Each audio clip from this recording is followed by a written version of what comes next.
Alors, ça continuait, chaque croisière a son charme. Et c'est jamais la même place, c'est tout le temps des choses nouvelles qui arrivent. Hein? Alors, c'est merveilleux tout ça. Mais j'ai une lettre importante que grand-maman veut que je vous lise, absolument. C'est une madame qui m'a écrit. Et c'est le dimanche après-midi que c'est arrivé. J'ai répondu à sa lettre et j'ai dit, je ne sais pas si je ne parle trop dur. Est-ce qu'elle vous comprend? Elle était divorcée, et elle demeurait avec un divorcé. Elle demandait à grand-maman Sainte-Anne qu'est-ce qu'elle pensait de ça. Et elle avait vu mes vidéos. Et depuis qu'elle avait vu mes vidéos, elle avait la conscience qui faisait mal. C'était plus élastique comme avant. Alors là, elle ne savait plus qu'est-ce que j'en pensais. Est-ce que j'avais accepté ce qu'elle vivait? Tout ça. Alors elle a dit, bonjour, Madame Boulon. Ah oui. Ensuite, après, quand j'étais pour envoyer sa lettre, j'ai dit, j'ai lu un petit peu à Vincent.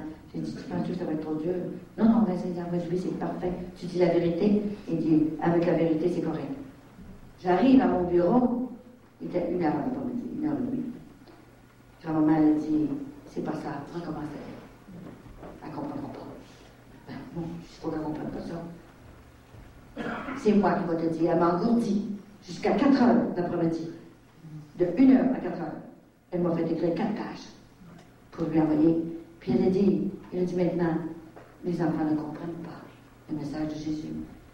À chaque fois que tu vas un jour de la retraite, je désire que tu lises cette lettre-là à mes petits-enfants pour que, à leur tour, arrêtent de consommer ta religion qui, elle le dit à toi. Alors, imaginez, j'en venais pas. À 4h, j'ai dégourdi, j'ai dit, tout le après-midi pour ça, et que je t'en donne du temps, c'est temps. Mais quels âmes que Dieu vous sauve. Quelque chose, hein? Bonjour, Madame Boulon. J'ai eu l'heureuse chance d'entendre et de voir vos 3 cassettes qui m'ont fait beaucoup réfléchir. Et il m'a amené à me poser plusieurs questions. Mon mari, mon nom est Martine, et je demeure, je dis pour les places, je suis une femme divorcée d'avec un homme qui était musicien, alcoolique et drogué. Elle était bien organisée, hein? J'ai eu 2 enfants qui sont ma fierté et ma raison de vivre. Écoutez bien, ils sont maintenant partis de la maison. Et je vis avec un homme qui est aussi divorcé. Elle pensait que j'allais donner l'absolution. Nous sommes tous les 2 impliqués dans l'Église. Impliqués dans l'Église. Le frère, je te dis, là, c'est rien. C'est bien pire de ce que je pense. Bien pire de ce que je sais, moi. Il sait peut-être pas tout ce que je sais. C'est grave. Parce que je suis connectée avec un autre. Alors, c'est pire de ce que c'est qu'il vous a dit. Il était en douceur. Et l'Église était... Donc, je suis impliquée dans l'Église et très heureux ensemble. Nous essayons de faire connaître Dieu.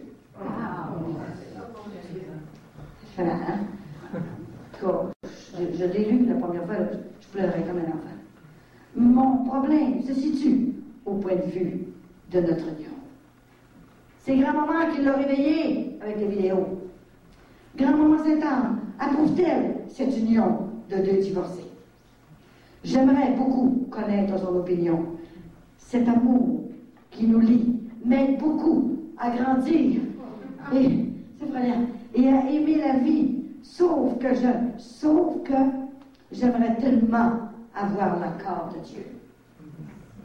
Je suis, pas bien, hein? Je suis financièrement pas très à l'aise, ainsi que mon ami, elle n'appelle plus son mari, son ami, qui est sans emploi. Nous essayons tous les 2, en nous aidant mutuellement, de survivre avec le peu que nous possédons. Sans cet amour que de tout mon cœur j'aime, et je crois sincèrement que c'est un cadeau de Dieu. Un cadeau de Dieu. Merci Dieu, vous avez des cadeaux de Dieu. Je ne pourrais grandir et être aussi heureuse. Croyez-vous que Dieu nous accueillera dans son paradis? Je suis restée très perplexe après avoir vu vos vidéos. Et j'aimerais beaucoup être éclairée. Inquiète pas, ma petite fille, tu vas être éclairée. J'aimerais qu'à travers vous, Madame Coulombe, que grand-maman Sainte-Anne vienne à mon secours me parler et m'éclairer. J'ai été très éprouvée et très blessée par la vie, qui ne m'a pas apporté, qui ne m'a apporté que déception et misère. On a tout passé par là. Devrais-je renoncer à ce bonheur tout simple et tout beau que je vis présentement? Je sais que vous répondez à toutes vos lettres qui vous sont envoyées.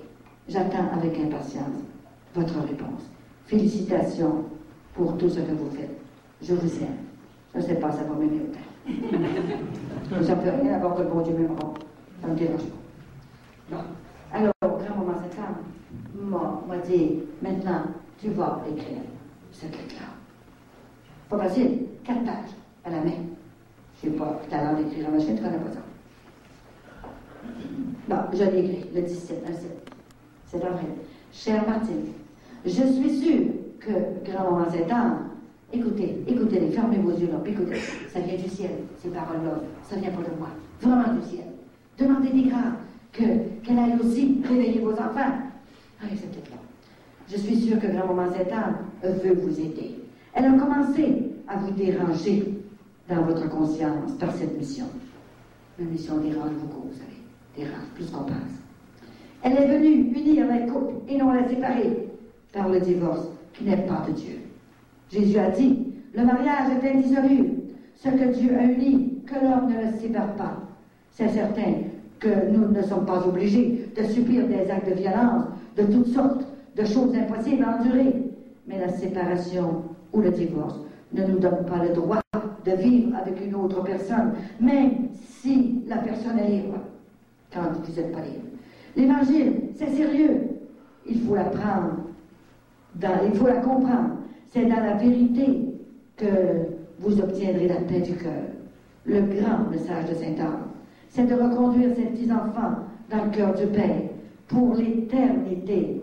Et c'est par les commandements de Dieu qui sont notre passeport pour le ciel.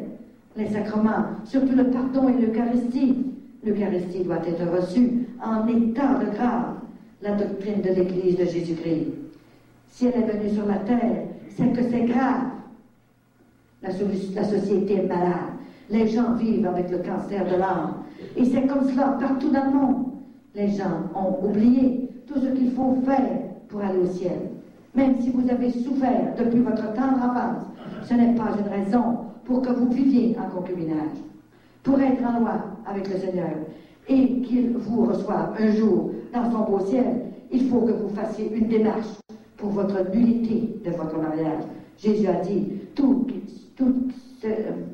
ce qui sera lié sur la terre sera lié dans les cieux, et tout ce qui sera délié sur la terre sera délié dans les cieux. Le mariage est indissoluble. Votre ami doit faire la même chose. Il est aussi toujours marié devant Dieu et devant les hommes. Il faut toujours observer ce que Jésus est venu nous enseigner sur la terre. Les commandements de Dieu sont de l'amour, de protection, qui sort directement du cœur de Dieu. Le 9e commandement qui nous dit l'œuvre de chair, c'est-à-dire les relations sexuelles, ne sont pas permises avant le mariage. Ce n'est pas une assurance de bonheur, c'est un péché grave, mortel, qu'il faut confesser à un prêtre qui remplace Jésus sur la terre par son sacerdoce. Il faut aussi avoir le ferme propos de ne plus recommencer. Ce sacrement d'humilité ne doit pas se faire par une absolution communautaire. Pour le péché véniel, cela peut toujours faire. Le prêtre est tellement occupé. Pour votre cas, vous devez vivre comme frères et sœurs dans chacune votre chambre. Il faut vivre votre chasteté pour recevoir votre récompense éternelle. Je ne vous juge pas, mais je vous dis que c'est le seul moyen d'aller au paradis. Jésus a dit, rien de souillé n'entrera dans le royaume des cieux. Le péché déferle sur la terre. On le voit partout, dans nos familles, à la télévision. Les consciences sont élastiques. Malheur à ceux par qui le scandale arrive. Jésus a dit, si vous scandalisez l'un de mes petits-enfants, vous n'entrerez pas dans le royaume des cieux. C'est comme une mode de vivre en état de péché grave. Tout le monde le fait. Fais-le donc. Grand-maman Sainte-Anne ne peut pas approuver votre union, qui ne peut être bénie par Dieu. Il n'y a rien de gratuit sur la terre, madame. La croix et la souffrance seront toujours au rendez-vous. Le bonheur, c'est fragile. Il suffit d'une erreur pour tout briser.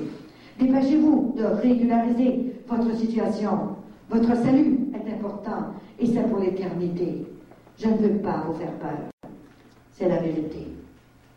Mais c'est le cri de Marie et de Sainte Anne qui veulent vous aider à laver votre âme avant de vous présenter à Papa mon Dieu. Il vous a créé pour sa plus grande gloire. Il est un Père, mais aussi un juge infiniment miséricordieux.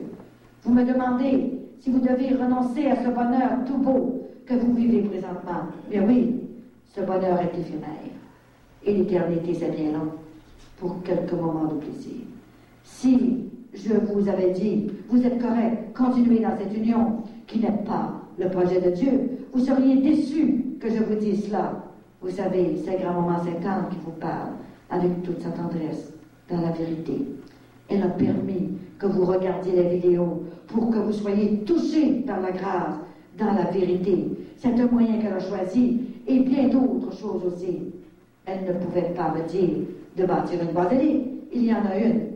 Elle m'envoie dans le monde pour parler de ses merveilles. Grand-maman est venue réveiller ses petits en les brassant un peu pour qu'ils deviennent de vrais chrétiens devant Dieu et devant les hommes, et dans la vérité et la lumière de la parole de Dieu. Grand-maman Sainte-Anne est la sainte la plus puissante au ciel, après sa fille Marie. Elle tient tous les trésors du ciel dans ses mains. Elle est la reine mère au ciel. Je suis sûre qu'elle est venue vous chercher pour qu'un jour vous puissiez être heureuse dans le paradis. La miséricorde de Dieu est infinie. Il a dit à Marie-Madeleine, va et ne pêche plus. Sa justice est à nos portes. Dépêchez-vous. Nous sommes en pèlerinage sur la terre et non pas en partie. Cette mission dérange beaucoup, mais c'est pour le bien des âmes. Je dépose vos intentions au pied de ma statue de Sainte-Anne. Ayez confiance, elle va vous aider à passer à travers la décision que vous devez prendre. Et ensuite, vous connaîtrez la paix, la joie, la tendresse, le respect. Étudiez Jésus-Christ. Vous découvrirez que beaucoup d'âmes risquent de perdre leur éternité pour un petit morceau de chair qui va pourrir. Personne ne parle de tout cela, même pas les prêtres. La correction fraternelle, c'est dans la parole de Dieu. Si je n'aimais pas Jésus, je ne vous aurais pas écrit 4 pages. Parce qu'une âme, ça n'a pas de prix. Jésus a laissé 99 brebis de côté pour aller chercher celle qui était perdue. Revenez à Dieu avec toute la sincérité de votre cœur, en renonçant à ces petits bonheurs qui ne sont pas permis par le Père. Je vous envoie mon horaire, ou plutôt l'horaire de Sainte-Anne. Bonne chance, bon courage, soyez avec Jésus et non contre lui. L'amour humain, c'est beau, c'est grand. C'est un sacrement, mais c'est un pâle reflet de l'amour divin. Je vous aime beaucoup, et Jésus encore plus. Venez me rencontrer. Jésus vous attend dans la vérité. Lavez votre âme par le sacrement du pardon. Une autre prière, j'aurais pu signer grand-maman Sainte-Anne. C'est sérieux, vous savez. On n'a pas de fun comme ça, c'est grave. Une femme ici qui me donne ses intentions. C'est effrayant. Tous ses enfants sont à l'oreille. Ça n'a pas de bon sens. La fille toute, c'est pas grave. Et ça finit plus. Tout à l'envers. Qu'est-ce que je vais faire? Elle n'est pas capable de parler. Elle dit, viendront plus à la maison. Si je leur parle, elles viendront plus, petit tout. C'est ça.